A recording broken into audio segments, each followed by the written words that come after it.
The process of how I create things is still sort of a mystery to me, but I also think that that mystery is what keeps me going. I like to watch something unravel in front of me.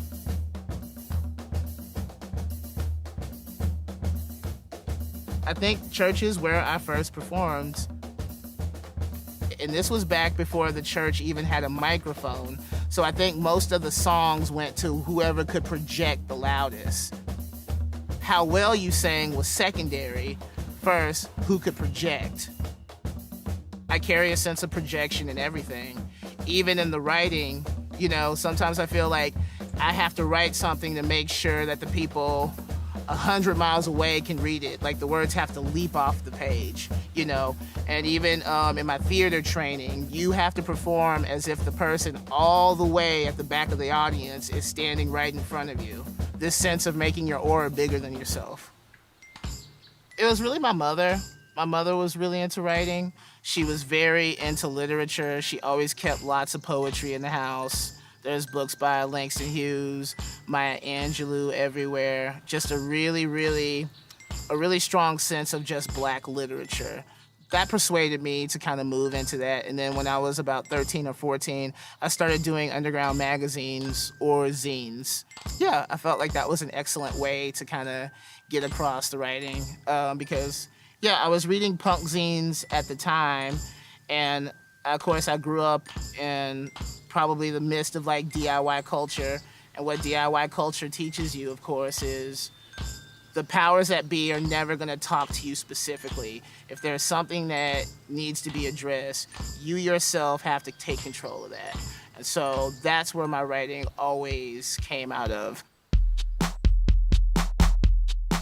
Punk rock was, at the time, I felt like it was just a different type of church. It was just a different type of cult with its meanings, with its rules, with its hierarchies and stuff. And so, I don't know, I felt that I made a pretty substantial home there. I've always written in a way to not be erased because I know that if I didn't tell my story firsthand, it'd be lost to the ages. I still, to this day, don't see in popular culture where anyone is writing specifically with me in mind. So I know that it's my job to do it. You're like, I am right here. I'm staying right here.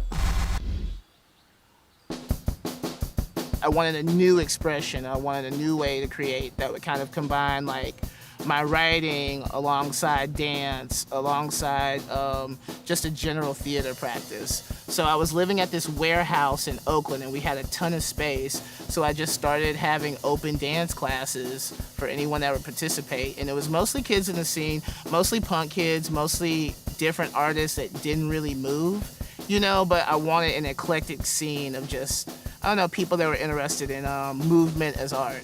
And so in 2009, I started the Brontez Purnell Dance Company, and we did our first show at the Berkeley Art Museum that winter. I did a documentary about the work of an experimental gay Black dancer whose career spanned from the late 60s to the mid 80s in San Francisco. I heard about the work of Ed Mock well after I started dancing. It was one of those things where I felt like I connected to an ancestor that I didn't know that I had.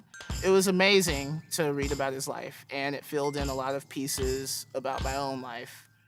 I have to say I was pretty blessed and pretty lucky to have a very understanding and loving family.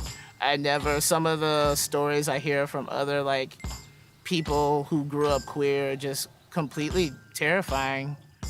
My family was pretty, I would say more or less your standard conservative Southern Black Christian family, but also just a really strong sense of love.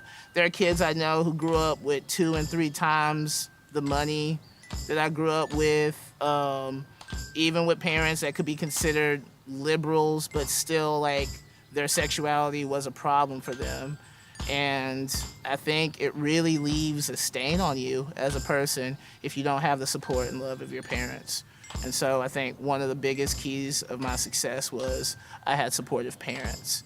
And supportive parents are money in the bank. Whenever I'm around my family, I feel a definite sense of grounding. Like I still am very much, yeah, I'm still very much the boy that just grew up around here. I was 5 years old and I was watching the Dukes of Hazzard. And I thought that Bo and Luke Duke were two of the most handsome men I ever seen. And I used to think, oh, I want them to come up in the General Lee and just drive away with me. The General Lee. So at 5, I had this fantasy of hopping into a Confederate flag car and going away to marry Bo and Luke Duke. That was a problematic fantasy to have at 5, but now I know better.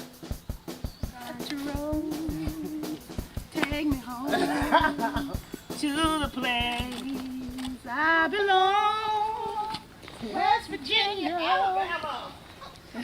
Mountain Mama, walk in the light. I know. The South is such a peculiar incubator and a particular region that's been at war with itself, I think, from the inception. So I think it's very, very much up to us to notice these things and chart these things and speak about these things.